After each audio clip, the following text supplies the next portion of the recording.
বাড়ির পাশে quality fit আর এর ভিতরে বিয়ের অনুষ্ঠান হচ্ছে, সেই জায়গায় যদি আমি না আসি তাইলে কি হয়? তাই আমি চলে আসছি এই বিয়ের অনুষ্ঠানে বিনা দাওয়াতে। আপনারা হয়তো মনে করবেন যে আমাকে এটি বড় সড়ো কার্ড দিয়ে ইনভাইট করছে, কিন্তু না, আমি বিনা দাওয়াতে চলে আসছি বিয়ে খাওয়ার জন্য। সারে জায়গা কিসের অনুষ্ঠান হচ্ছে?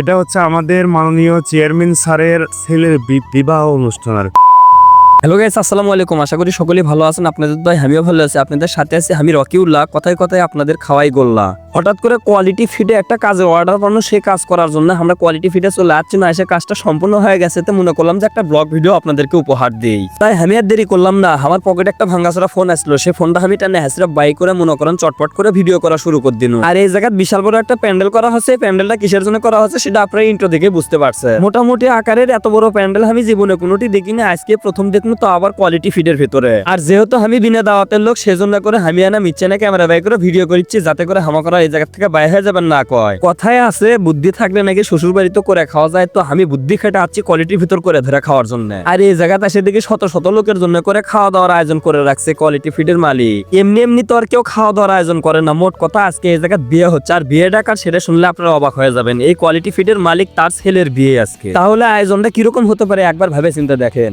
আর ছোট ছোট বাটি যে সামনে মোড়ে খামাল দিয়ে রাখিচ্ছে, সেগুলোর ভিতর কিন্তু গোস্ত প্যাকেটিং হচ্ছে। তো যাই হোক, খাবার দাবারের ওদিকে পরে যাচ্ছি, এদিকে মনে করেন গোস্ত প্যাকেটিং হচ্ছে। আর এই জায়গা কি কি আছে সেগুলো না আপনাদের মাঝে তুলে ধরার একটা চেষ্টা করতেছি। আশা করি সম্পূর্ণ ভিডিও দেখে লাইক কমেন্ট শেয়ার করে দিবেন। বিশেষ করে খাওয়া দাওয়ার পরে কিন্তু কোল্ড ড্রিঙ্কস আছে, সেগুলো দিয়ে আপনারা পেট কমাতে পারবেন বা হজম শক্তি ভালো হবে, সেই ব্যবস্থাও করা আছে। এই কোম্পানির ভিতরে প্রায় 1000-1200 লোক চাকরি করে, সেটা মনে করেন যে আপনারা ভালো করে জানেন, আশেপাশের লোক যারা ভিডিও দেখিচ্ছেন। আর এতগুলো লোকে কিন্তু একবারে খাবার দিলে মুশকিল হয়ে যাবে, সেই জন্য করে তারা কিন্তু আগে থেকে প্যাকেটিং করে রাখিচ্ছে, যাতে খাবার দাবার দিতে কোনো ঝামেলা না হয়। আর অন্যদিকে নতুন আইটেমের একটা খাবার নিয়ে আছে, খাবারের নাম হচ্ছে ফিরনি, যেটা দইয়ের বদলে আজকে এই বিয়ে বাড়ির দেওয়া হবে। বগুড়ার বিখ্যাত দইয়ের কথা শুনলে সবারই জিভের কিন্তু পানি চলে আসে। আজকে আফসোস করে লাভ নাই, দই আমরা পাচ্ছি না। তারপর পরে আমরা চলে আসলাম পাক শাকের এই জায়গা। এবারে খালি পানি জাল করেছেন, মানুষকে খালি পানি খেলাবেন? তারপরে খালি পানি খেলে পানি ফুটেলে বিরিয়ানি পাক করবে, তাহলে তো বিরিয়ানি পাক হবে না। ঠান্ডা পানিতে বিরিয়ানি হয় না। মুরব্বীর কথার যুক্তি আছে, ঠান্ডা পানিতে বিরিয়ানি পাক হয় না, সেটা তো আমি বুঝি না, আমার কোলো আমি তাই শুনলাম। যাই হোক, এদিকে আরো কি কি হচ্ছে সেগুলো না আপনাদের মাঝে তুলে ধরি। হাতের আগে মাংস পাক করছে, সেজন্য করে মাংসের ফুটেজ গুলো আপনাদের আগে দেখানো। আর এখন মনে করেন যে বিরিয়ানি পাক হচ্ছে, সেই প্রস্তুতি এই জায়গা চলতেছে। কি জাল করেছেন?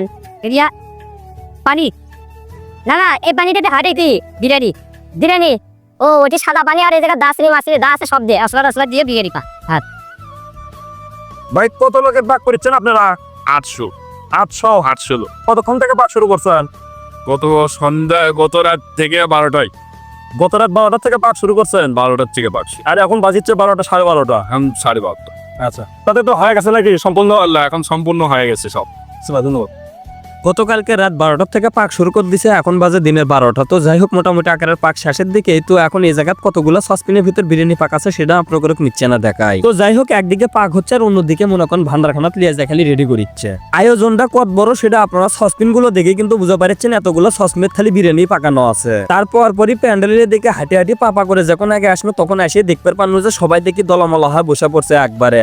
আমি কুটি বসমু সেই জায়গায় খুঁজে পাচ্ছি না। তো যাই হোক, এটকার চাপারা করছে আমার হাতে ক্যামেরা দেখে, ভাই আপনি এই জায়গায় বসে যান। তো এই জায়গায় বসে অগ্রানা মিচ্ছে না শর্ট করে নিল। আর বিশেষ করে প্লেটটা দেখে কিন্তু আমার অমাইক লাগছে। দেখে হয়তো মনে করবেন যে সিরামিক্স এর প্লেট, কিন্তু এগুলা সিরামিক্স এর না, এগুলা হচ্ছে জেনুইন একবারে পাক্কা ওয়ান টাইম প্লেট, সেই সুন্দর করে বানাছে। খাবার বসে তো সেরকম করে ভিডিও করা যায় না। তো যাই হোক, এক হাত দেনা যা পারছিল তাই করছিল। কাকা কানা মিচ্ছে না জিজ্ঞেস করি এগুলা কি দিয়ে গেল। কাকু, এই জিনিসের নাম কি বন্ধ? জানেন না? খাক জিনিস খোলা 32টা দাঁত দায় করে হাসিচ্ছে খাবার বসে। কি দেখাচ্ছ? ওগুলা কি নাম জানো? ডিম।